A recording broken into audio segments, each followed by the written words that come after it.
Tapping തൊഴിലാളിയെ കൊലപ്പെടുത്തിയ നരഭോജി കടുവയെ വനം വകുപ്പ് സ്ഥാപിച്ച ക്യാമറയിൽ കണ്ടെത്തി. ഡോക്ടർ അരുൺ സഖറിയുടെ നേതൃത്വത്തിലുള്ള സായുധരായ കർമ്മസേന മലബാരത്തിലേക്ക് പുറപ്പെട്ടു.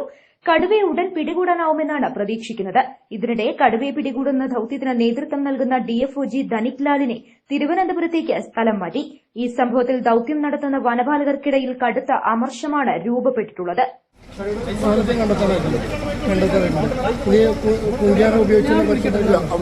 നമുക്ക് ഒരു ഒറ്റ ഫോട്ടോയെ വന്നിട്ടുള്ളൂ. നമ്മൾ കൂടുതൽ എക്സ്റ്റൻസീവായിട്ട് നമ്മൾ ആക്കാൻ വേണ്ടി പോവാണ്.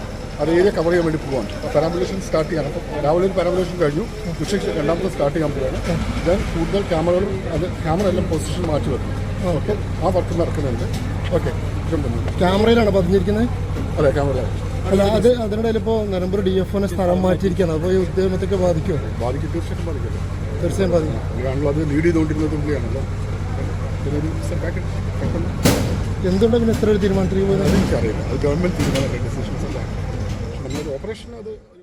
ന്യൂസ് നൗ സ്വന്തം.